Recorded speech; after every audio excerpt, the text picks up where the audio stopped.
Huntsville, Texas, was the kind of town where life ambled along at a deliberate pace. The streets were lined with old oak trees whose branches formed shaded canopies, and the occasional scent of barbecue lingered in the air. For Emily Carter, those early years in this small town were filled with warmth, curiosity, and a sense of security. Emily lived with her grandmother, Rose, in a modest single-story home at the end of a gravel road. The house was small but full of character. Its walls were adorned with framed family photos, and the faint scent of lavender always seemed to linger, thanks to the bushes Rose diligently tended in her backyard. Emily adored the garden, with its neatly arranged rows of flowers and the old wooden swing hanging from the sturdy branch of a pecan tree. Rose was a retired schoolteacher who carried herself with a quiet strength and endless patience. She had silver hair that she often wore in a loose bun, and her blue eyes sparkled with kindness. Her days revolved around Emily, whom she called her Little Sunbeam. Together, they baked cookies in the tiny kitchen, read storybooks aloud in the evenings, and took long walks through the nearby woods, where Rose would point out different bird species or teach Emily the names of wildflowers. "You're going to do great things one day, Emmy," Rose would say, her voice soft but sure, as they sat on the porch swing during a warm summer evening. "You've got a spark in you. Don't ever let anyone dim it." Emily couldn't imagine a life without her grandmother's steady presence. But that life came to an abrupt and painful end on a sweltering July afternoon. Rose had been pruning her lavender bushes in the backyard when she suddenly collapsed. Emily, who had been drawing pictures on the porch steps, noticed her grandmother lying motionless and ran to her side. Grandma, wake up!" Emily cried, her small hands shaking Rose's shoulder. Panic set in as Rose didn't respond. Emily dashed into the house, fumbling with the phone as she dialed 911. The paramedics arrived quickly, their flashing lights and urgent voices breaking the stillness of the quiet neighborhood. Emily watched from the porch, clutching her stuffed rabbit, as the EMTs worked to revive Rose. One of the neighbors, Mrs. Callahan, had come over to comfort her, wrapping her in a blanket despite the heat. "I'm sorry, sweetheart," the EMT finally said, kneeling down to meet Emily's tear-filled eyes. "We did everything we could." The funeral was held at the small Baptist church Rose had attended for decades. Emily sat in the front pew, holding her father John's hand tightly as the preacher spoke about Rose's generosity and faith. But no words could fill the gaping hole her grandmother's absence left behind. In the weeks following Rose's death, Emily's life took another sharp turn. Her mother had left when Emily was barely a year old, and her father, John, had remarried a woman named Margaret who lived on the outskirts of town. With no one else to care for her, Emily had to leave the home she loved and move in with them. The transition was anything but smooth. John tried his best to make Emily feel welcome, but Margaret's stern demeanor made it clear that she saw Emily as more of an obligation than a member of the family. The drive to her new home was quiet, with John stealing occasional glances at Emily through the rearview mirror. "It's going to be okay, kiddo," he said, though his voice lacked conviction. When they arrived, Margaret was waiting at the door. She was a tall woman in her early 50s, with iron-gray hair tied into a severe bun and sharp, piercing eyes. Her posture was stiff, and the frown on her face seemed permanent. "Emily," she said curtly, barely stepping aside to let the girl in. "Your room is down the hall. Dinner is at 6. Don't be late." Emily's room was little more than a storage space. The walls were bare, the bed was a narrow twin with a faded comforter, and the single window overlooked the side of the neighbor's garage. Emily set her small box of keepsakes on the dresser and sat quietly on the bed, feeling an overwhelming sense of loss. From the kitchen, she overheard Margaret talking to her father. "She's going to need rules," Margaret said sharply. "If you let her run wild, she'll end up just like her mother." "Margaret, that's enough," John said, his tone weary but firm. Emily curled up on the bed, clutching the stuffed rabbit her grandmother had given her years ago. She whispered to it in the darkness, as if Rose could somehow still hear her. "I miss you, Grandma," she murmured. "I don't think I belong here." But even in her sadness, a small ember of determination began to grow. She remembered Rose's words, "You're stronger than you know, Emmy," and she vowed to find that strength, no matter how difficult things became. The weeks following Emily's move into her father and Margaret's house were bleak. Emily found herself lost in a world of chores, strict rules, and loneliness. Her only solace was the occasional walk along the trails in the nearby Sam Houston National Forest. These walks reminded her of the times she spent exploring the woods with her grandmother. The towering pine trees, their needles carpeting the ground, gave her a sense of peace she couldn't find anywhere else. It was on one such walk, a crisp autumn afternoon, that Emily heard the faintest whimpering sound. She stopped in her tracks, the rustle of leaves underfoot silencing as she strained to listen. The sound came again, soft, desperate cries carried by the breeze. Her heart quickened as she turned off the trail, pushing through the underbrush toward the noise. "Hello?" Emily called out, her voice trembling slightly. "Is someone there?" The whimpering grew louder as she approached a small clearing. At its center, tucked beneath a fallen tree, she found them. Two tiny pit bull puppies, shivering and huddled together. Their ribs were visible through their thin coats, and their wide, frightened eyes looked up at her with a mix of fear and hope. "Oh my gosh," Emily whispered, kneeling down. "Hey, little guys. It's okay. I'm not going to hurt you." The larger of the two, a brindle-colored pup with a torn ear, let out a cautious bark, while the smaller, a white puppy with a black patch over one eye, whimpered and nuzzled closer to its sibling. Emily reached into her jacket pocket, pulling out the peanut butter sandwich she had packed for her walk. She tore off small pieces and held them out. "Here," she said gently. "You must be starving." The brindle pup hesitated, but eventually sniffed her hand, then grabbed a piece of bread and devoured it. The white one followed, tentatively licking her fingers before taking the food. Emily felt a surge of emotion as she watched them eat. "Where's your mom?" she murmured, looking around, but there was no sign of another dog. The puppies were alone, abandoned, and it broke her heart. After they finished the sandwich, Emily scooped them up carefully, one in each arm. They were so light, she could feel their little ribs pressing against her. "You're coming with me," she said firmly. "I'm not leaving you here." The walk back was slow, not because of the distance, but because Emily kept stopping to make sure the puppies were okay. By the time she reached the house, her arms were aching, but she didn't care.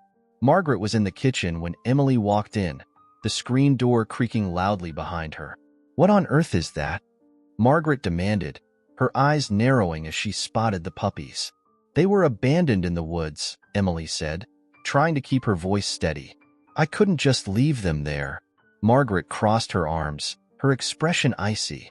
"Emily, we are not keeping stray animals. Take them back where you found them." "No." Emily's voice was louder than she intended, surprising even herself. "They'll die if I leave them out there." Margaret's face darkened. "Don't you dare raise your voice at me, young lady. Those dogs are not staying here." John walked in at that moment, his work boots tracking mud onto the floor. He looked at the scene, the tension palpable in the air. "What's going on?" he asked, glancing between Margaret and Emily. "She brought home 2 stray dogs," Margaret snapped, "and now she's refusing to get rid of them." John knelt down, looking at the puppies in Emily's arms. They were trembling, their eyes wide with fear. He sighed heavily and stood up, running a hand through his graying hair. "Margaret, maybe we can." "No, John," Margaret interrupted. "We barely have enough space as it is. They'll make a mess, and I'm not cleaning up after them." Emily looked at her father, her eyes pleading. "Please, Dad," she whispered. "I'll take care of them.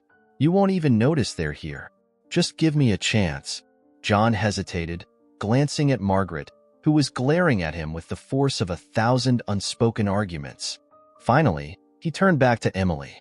"All right," he said quietly, "but they're your responsibility, Emily. If they cause any trouble, they're gone. Understand?" Emily nodded quickly, her relief palpable.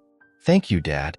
Margaret huffed and stormed out of the kitchen, muttering something under her breath about unnecessary chaos.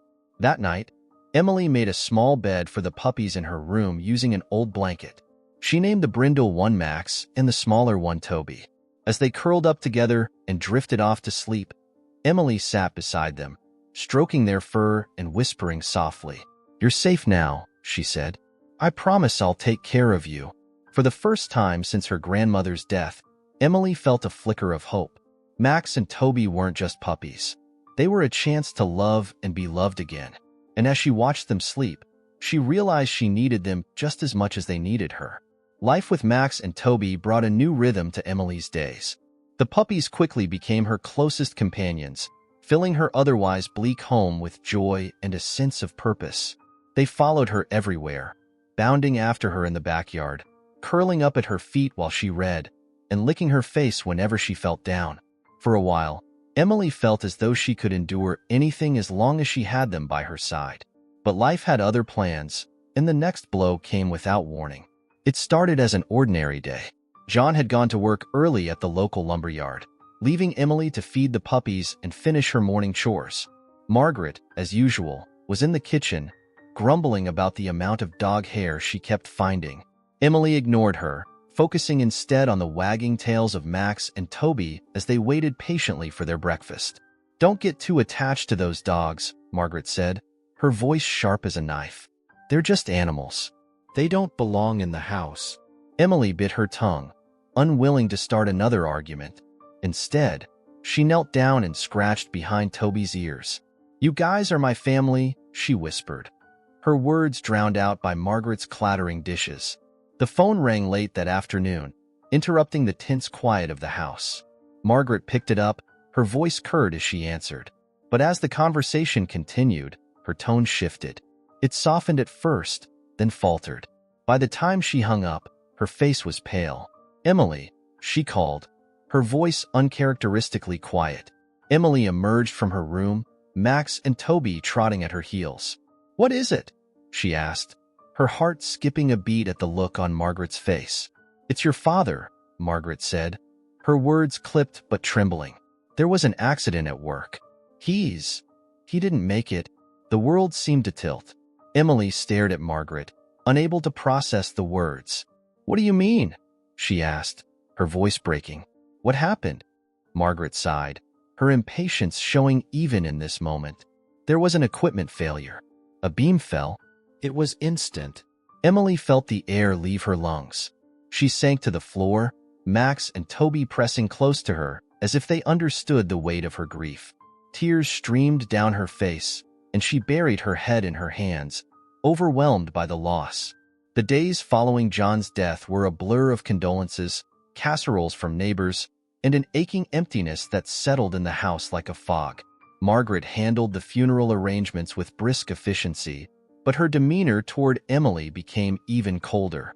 "We'll need to make some changes," Margaret said one evening, barely a week after the funeral. "Your father was the breadwinner. Without him, things are going to be tight."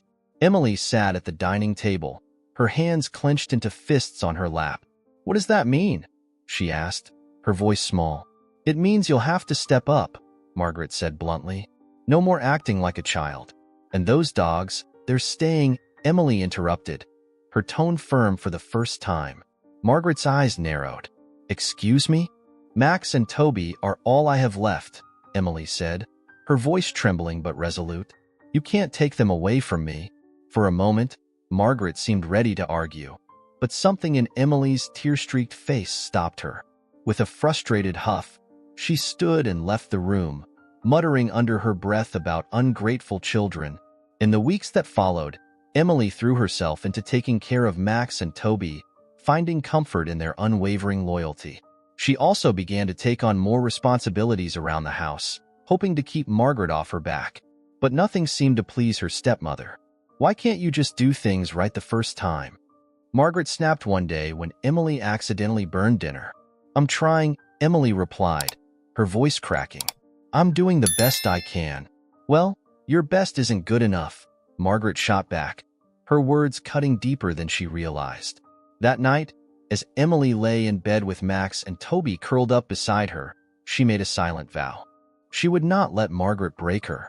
Her grandmother's words echoed in her mind. "You're stronger than you know, Emmy." She clung to that strength, even as the weight of her father's absence threatened to crush her. One evening, as Emily sat on the back porch watching the sunset, Max trotted over and placed his head on her lap. Toby followed, curling up at her feet. Emily stroked their fur, feeling a flicker of hope she hadn't felt in weeks. "You guys keep me going," she whispered, her voice barely audible over the rustling leaves. "No matter what happens, we're going to get through this together." The stars began to appear in the twilight sky, and for the first time since her father's death, Emily felt a sliver of peace. She didn't know what the future held, but she knew she had to keep moving forward, for herself and for the two loyal companions who had come to mean everything to her. The loss of her father marked the beginning of a new, harsher reality for Emily. As the weeks turned into months, Margaret's demeanor became colder, her resentment toward Emily more pronounced. The house was filled with tension, and Emily often sought refuge in the company of Max and Toby. They were her lifeline, offering her the unconditional love that seemed absent from her relationship with her stepmother. One evening, Margaret called Emily into the living room. The room, dimly lit by a single floor lamp, felt oppressive, the air heavy with unspoken expectations. Margaret sat on the couch, her posture stiff, and across from her sat a man Emily barely recognized. Michael Henderson, a middle-aged acquaintance of Margaret's from their church. Emily hesitated at the doorway, her instincts warning her that this was no casual visit. "You wanted to see me?" she asked, her voice cautious. "Sit down, Emily," Margaret said, her tone brisk. Emily perched on the edge of the armchair, Max and Toby lying protectively at her feet.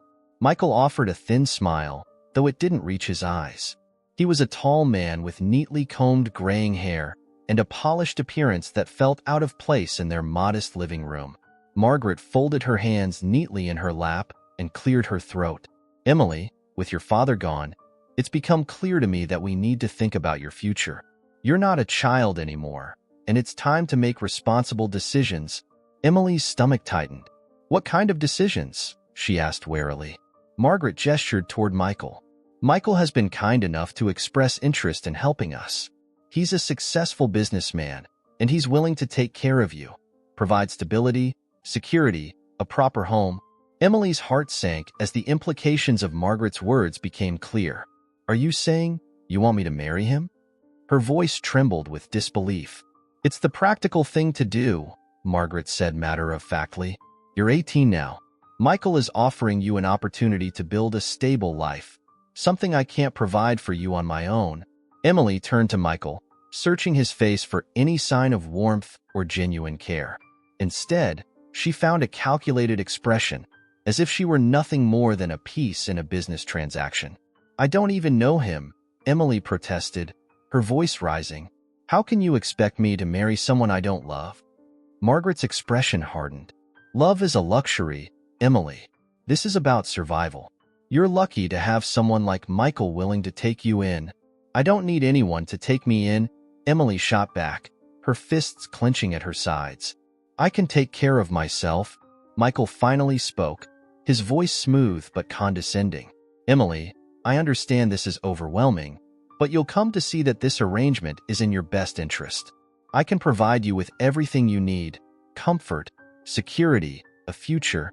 "I don't want your future," Emily said, standing abruptly.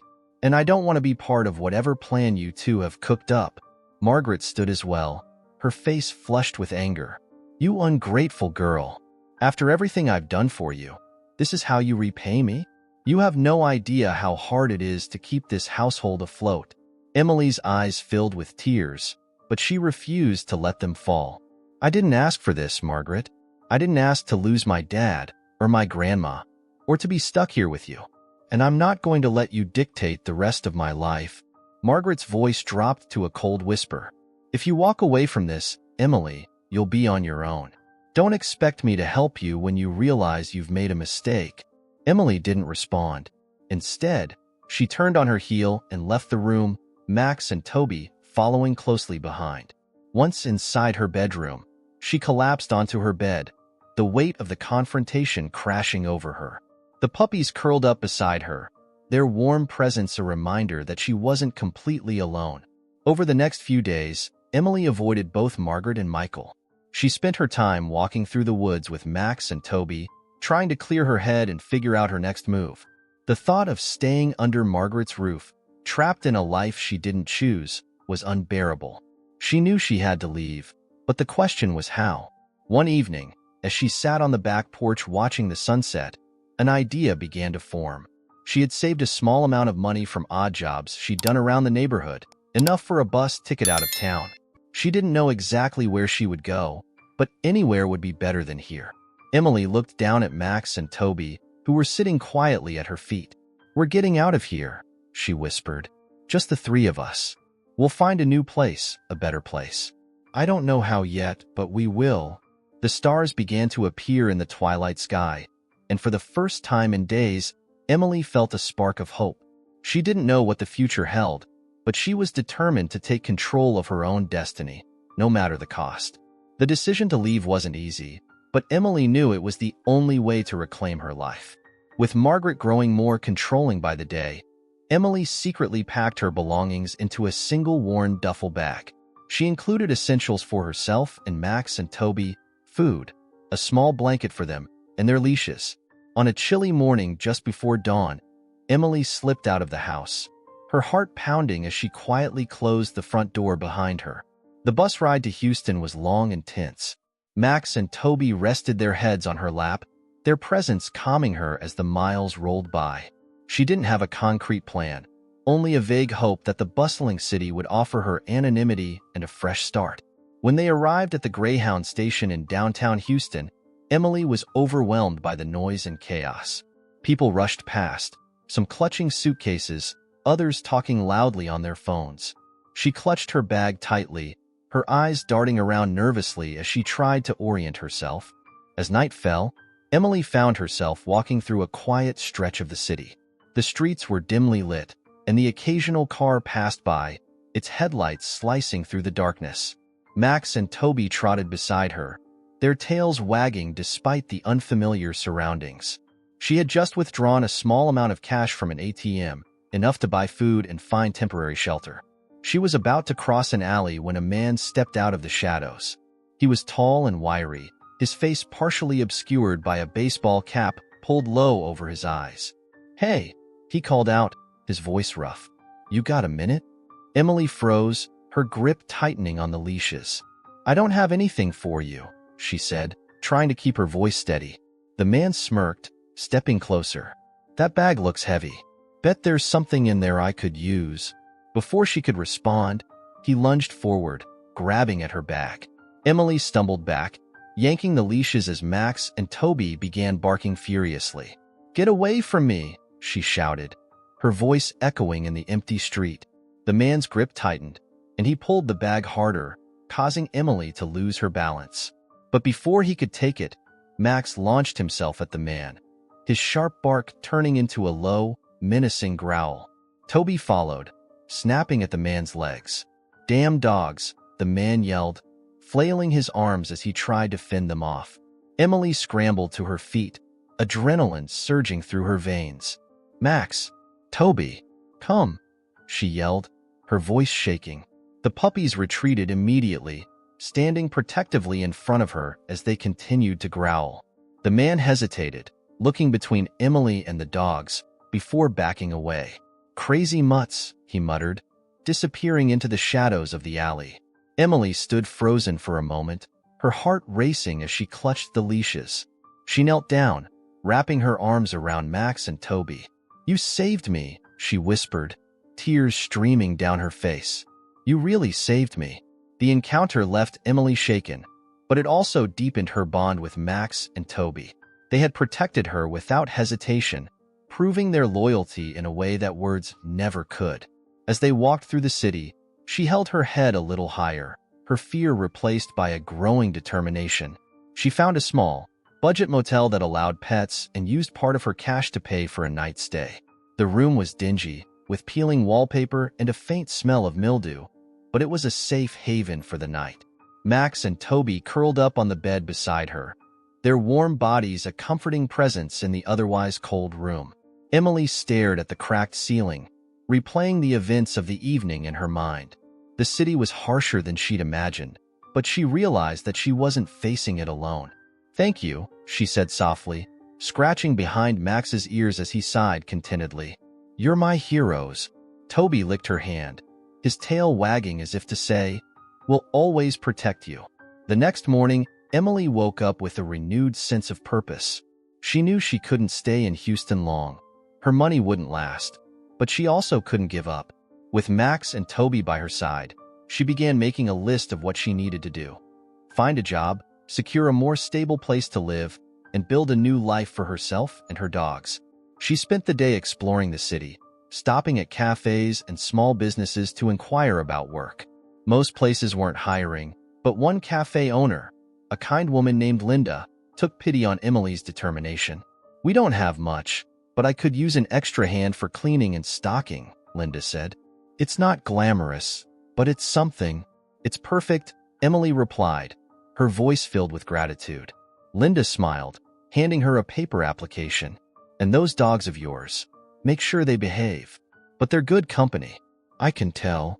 Emily left the cafe with a glimmer of hope. It wasn't much, but it was a start. And as she walked down the bustling streets of Houston, Max and Toby trotting happily beside her, she realized that, for the first time in a long while, she felt like she was exactly where she needed to be. The days in Houston were challenging, but they also gave Emily a newfound sense of independence.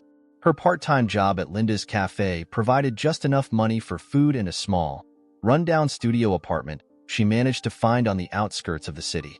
It wasn't much, a single room with a kitchenette, a sagging bed, and a leaky faucet, but it was hers.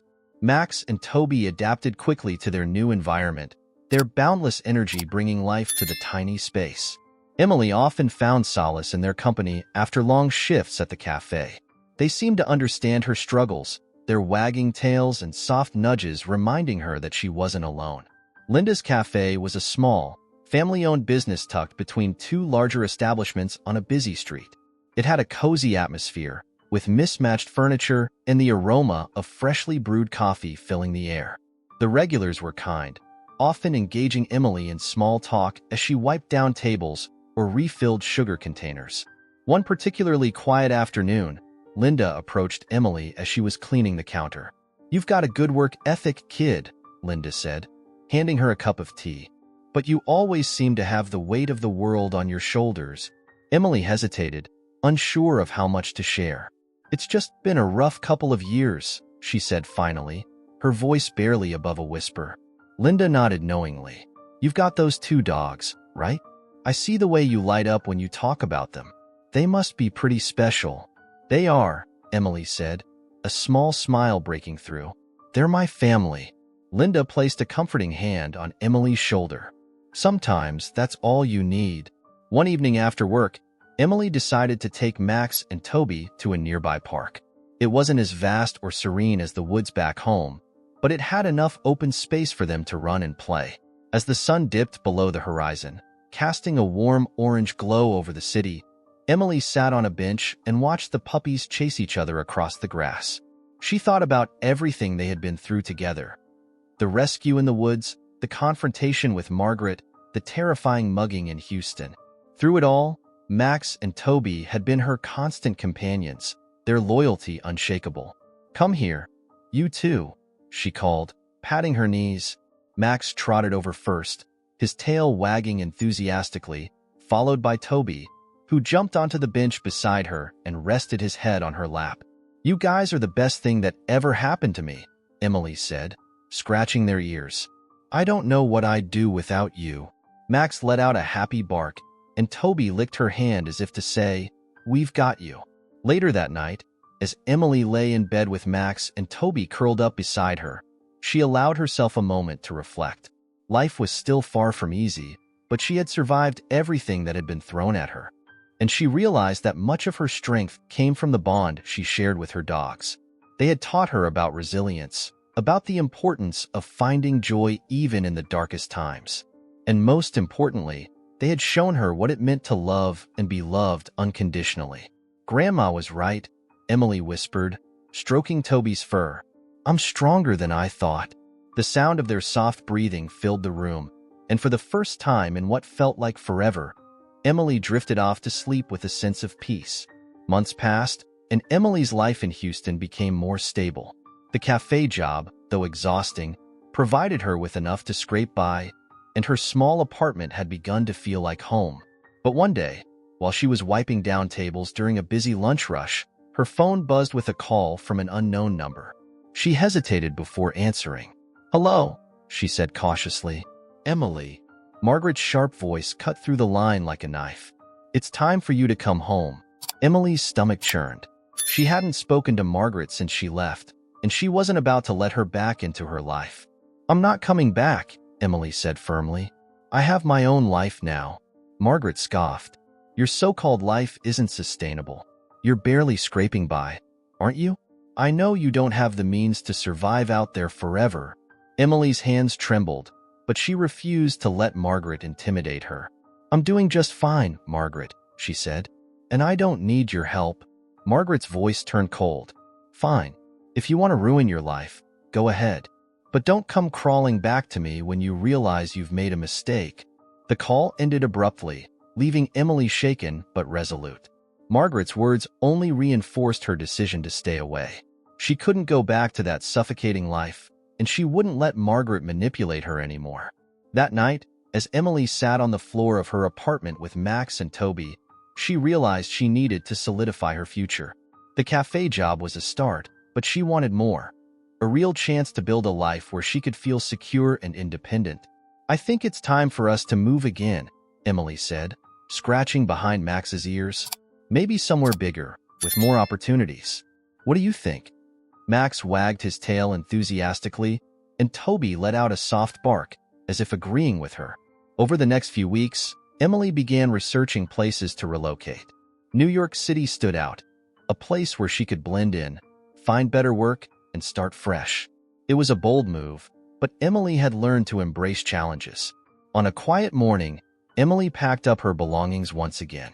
Her duffel bag, now fuller than when she had first left Margaret's house, held everything she owned. She purchased a bus ticket to New York and prepared for the journey. Standing in her small apartment for the last time, she felt a pang of sadness. This place, humble as it was, had been her refuge. But it was time to move on. "Ready, boys?" she said, looking at Max and Toby. They wagged their tails, their excitement palpable. The bus ride was long and exhausting, but Emily remained hopeful. The landscape changed as they traveled, the familiar flatlands of Texas giving way to bustling urban landscapes. She kept her focus on the future, reminding herself that every mile brought her closer to a new beginning. When the bus pulled into the station in New York City, Emily was overwhelmed by the sheer size and energy of the city. The streets buzzed with activity. Taxis honked, people rushed past, and the towering buildings seemed to stretch endlessly into the sky. Max and Toby stayed close to her, their heads swiveling as they took in the sights and sounds. Emily held their leashes tightly, her nerves tempered by their steady presence. She had arranged to stay temporarily at a pet-friendly hostel while she looked for a more permanent place. The small room was cramped, but Emily didn't mind. It was a stepping stone, a place to rest as she began her search for work and housing. Over the next few days, Emily explored the city with Max and Toby by her side. She marveled at the towering skyscrapers, wandered through Central Park, and handed out resumes at local businesses. The process was daunting, but she refused to give up. One afternoon, as she was walking through a quiet neighborhood, she spotted a "Help Wanted" sign in the window of a small coffee shop. The shop had a warm, inviting atmosphere, with wooden tables and the smell of freshly baked pastries wafting through the air. The owner, a kind older man named Frank, greeted her with a smile. "Looking for work?" he asked. "Yes," Emily said, trying to mask her nerves. "I have experience working in a cafe." Frank nodded. "We could use an extra pair of hands. Why don't you start tomorrow?" Relief washed over Emily. "Thank you," she said, her voice trembling with gratitude. As she left the shop, she looked down at Max and Toby, who trotted happily beside her. "We're going to be okay," she said, smiling for the first time in what felt like weeks. Emily quickly settled into her new job at the coffee shop. It was a small, family-owned establishment nestled on a quiet corner in Brooklyn, with mismatched chairs, bookshelves brimming with used novels, and a steady stream of friendly regulars. The smell of freshly brewed coffee and baked goods filled the air, offering Emily a sense of comfort and belonging she hadn't felt in years. Frank, the owner, turned out to be more than just a kind boss. He became a mentor, a man in his late 60s with a booming laugh and a sharp wit. He reminded Emily of her grandmother in the way he believed in her potential. "You've got a good head on your shoulders, kid," he said one evening as they closed up shop. "This city can be tough, but you've already been through worse. You'll do just fine here." Emily smiled, grateful for his encouragement. "Thanks, Frank. I feel like this is the fresh start I've been looking for." Emily's days fell into a steady rhythm. She worked long hours at the coffee shop, saving as much money as she could, and spent her free time exploring the city with Max and Toby. The three of them quickly became a familiar sight in the neighborhood, and people often stopped to greet her or comment on how well-behaved her dogs were. One of her favorite spots was the dog park near her apartment. It was a small, fenced-in area tucked between high-rise buildings, but it offered Max and Toby a chance to run freely and socialize with other dogs. Emily loved watching them play, their joy contagious. One afternoon, as Emily sat on a bench watching Max chase a tennis ball, an older woman with a golden retriever approached her. "You have two beautiful dogs," the woman said, sitting down beside her. "Thank you," Emily replied, smiling. "They're my best friends." The woman chuckled. "Dogs have a way of filling spaces we didn't even know were empty, don't they?" Emily nodded, thinking of all the times Max and Toby had been her only source of comfort. "They've saved me more times than I can count." As months passed, Emily began to feel more at home in New York. Her confidence grew with each small victory, navigating the subway, making new friends, and handling the daily challenges of city life. She even started taking evening classes at a community center, hoping to build skills that would allow her to pursue a career beyond the coffee shop. Max and Toby continued to be her greatest source of strength. They were her constant companions, their presence a reminder of how far she had come and how much she had overcome. Every evening, as they curled up beside her in their tiny apartment, Emily felt a sense of gratitude she could hardly put into words. One evening, after finishing a particularly challenging class, Emily returned home to find Max and Toby waiting for her at the door, their tails wagging furiously. She knelt down to hug them, their warmth grounding her. "We're doing it, boys," she said, her voice filled with quiet determination. "We're building the life we always dreamed of." Of course, not everything was easy. The city was expensive, and there were times when Emily struggled to make ends meet. Unexpected vet bills for Max and Toby, rent increases, and the demands of balancing work and school often left her feeling overwhelmed.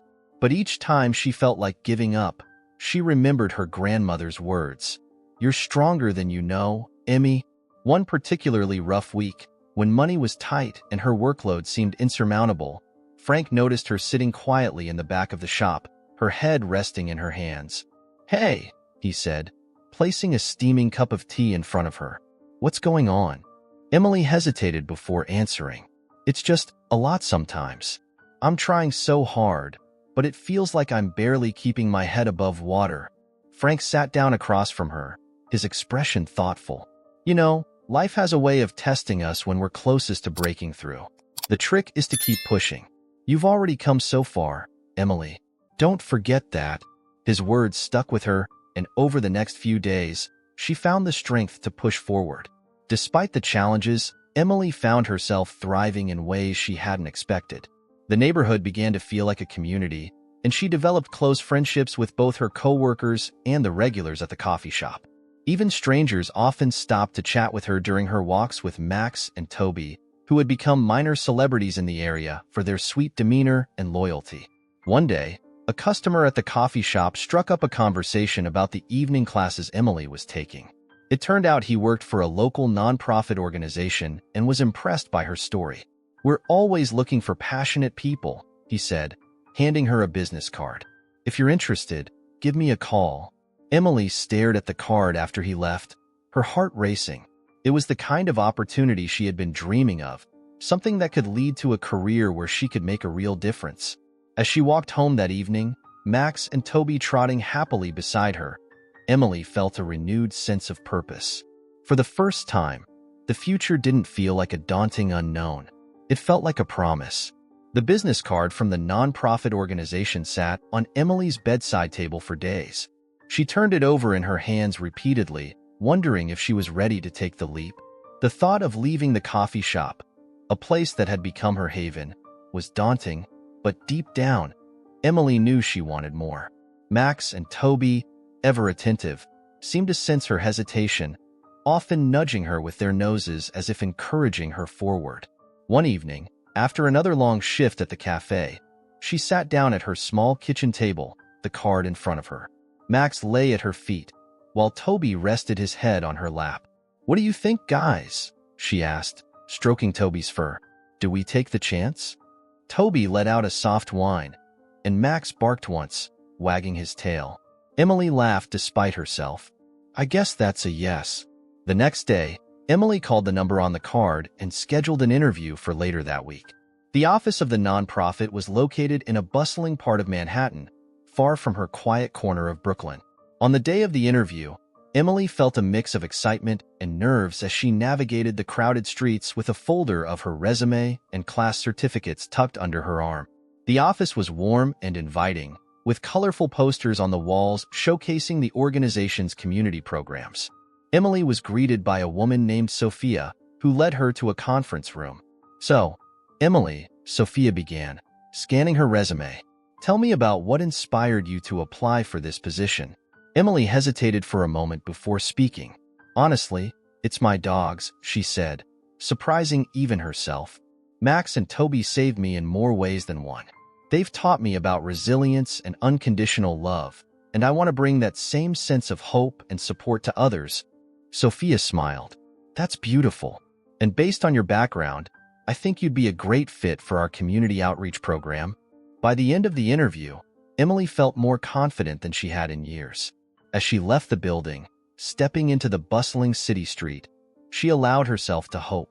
Emily got the job. Her position with the nonprofit involved organizing workshops and events for underserved communities. She quickly found herself thriving in the role, her natural empathy and determination earning her the respect of her colleagues. The work was challenging but rewarding, and for the first time, Emily felt like she was making a real difference. Her bond with Max and Toby deepened as they became unofficial mascots for her new life. They often accompanied her to outdoor events, their friendly demeanor putting smiles on the faces of children and adults alike. Emily couldn't help but marvel at how far they had all come together. One evening, after a particularly successful event, Sophia pulled Emily aside. "I've been watching how you connect with people," she said. "You have a gift, Emily. Have you ever thought about taking on a leadership role?" Emily was taken aback. "A leader? I don't know. I've never seen myself that way." "Well, I do," Sophia said firmly. "Think about it. We could use someone like you to guide others." That night, as Emily walked home with Max and Toby by her side, she considered Sophia's words. Her initial reaction was to doubt herself. She wasn't sure she was ready for such responsibility, but as she glanced at her dogs, their unwavering trust in her evident in their wagging tails, she felt a flicker of belief. Maybe Sophia was right. As the months went on, Emily continued to grow in her role. She began leading initiatives, organizing programs, and mentoring others. Her work brought her into contact with people from all walks of life, and she often found herself drawing on her own experiences to inspire and connect with those she served. The neighborhood where she lived became her second family. Her coworkers, the regulars at the cafe, and even strangers she met at the dog park all became part of her support system. Max and Toby were beloved by everyone, their playful energy a constant reminder of the joy in life's simplest moments. One evening, as she sat on her apartment floor surrounded by photos from recent events, Emily felt a deep sense of accomplishment. She thought about her grandmother's wisdom, her father's gentle encouragement, and even the challenges Margaret had thrown her way. Each experience had shaped her, leading her to this moment. "We're doing it, guys," she said, looking at Max and Toby. "We're really doing it," Max barked, and Toby nuzzled her hand as if in agreement. Years passed, and Emily's life blossomed in ways she could never have imagined. Her role at the nonprofit grew, and she became a respected leader in her community. She and her dogs, Max and Toby, were thriving. Their small apartment in Brooklyn had transformed into a cozy home filled with love, warmth, and the occasional chaos of two energetic pit bulls. One crisp autumn afternoon, as Emily prepared to leave for an outreach event, her phone rang. She glanced at the screen, her stomach dropping when she saw the caller ID. Margaret. She hesitated before answering. Hello? There was a long pause on the other end before Margaret's voice came through, sounding thinner, softer than Emily remembered. Emily, it's me. I know, Emily replied, her tone neutral. I didn't know if you'd pick up, Margaret said. I've been thinking about calling you for a long time. Emily remained silent, unsure of how to respond. I heard about the work you're doing, Margaret continued. You've built quite a life for yourself. Why are you calling me, Margaret? Emily asked, her voice steady but cool. Margaret sighed. I've been unwell. The doctors, they say it's my heart. Emily's grip on the phone tightened. Despite everything, she couldn't ignore the pang of sympathy that surfaced. I don't know what I'm asking for, Margaret admitted, but I wanted to see you. To make things right. That evening, Emily sat in her living room, staring at the phone. Max and Toby lay on either side of her, their calm presence grounding her as she wrestled with her emotions. Should I go? She asked them, her voice barely above a whisper. After everything she put us through? Max nudged her hand with his nose, while Toby let out a soft sigh, as if to say, you already know the answer. Emily leaned back, exhaling deeply. Okay, she said to herself, I'll go. But this doesn't mean I've forgotten. The next morning, Emily made the trip back to Texas. It felt strange to return to the town she had left behind so many years ago. The streets looked smaller, the houses older, but the memories were as vivid as ever. When she arrived at Margaret's modest house, she was struck by how much it had changed, or rather, how much it hadn't. The same chipped paint, the same sagging porch steps. But the woman who answered the door was a shadow of the Margaret she remembered. Margaret looked frail, her once sharp eyes now clouded with age and weariness. Emily, she said softly, her voice trembling. Emily stood frozen for a moment before stepping inside. The house smelled faintly of antiseptic, and medical equipment cluttered the living room.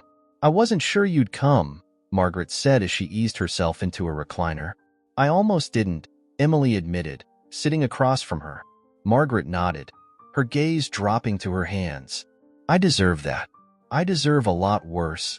Emily leaned forward, her voice firm but calm. Why now, Margaret? Why reach out after all this time? I've been thinking a lot, Margaret said, her voice heavy with regret, about how I treated you, about John.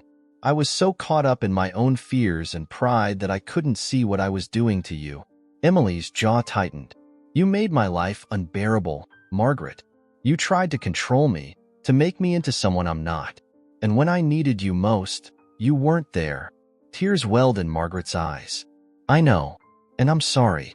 I can't change the past, Emily, but I wanted you to know. I'm proud of you. For everything you've done. For the life you've built. You're stronger than I ever was. For a long time, neither of them spoke. The weight of years of pain and silence hung in the air between them. Finally, Emily broke the silence. I don't know if I can forgive you, she said honestly, but I'll try. Margaret nodded, her face crumpling with emotion. That's more than I deserve. Emily stayed for a few hours, talking with Margaret about her life, her work, and of course, Max and Toby. Despite the tension, there were moments of genuine connection, hints of the relationship that might have been.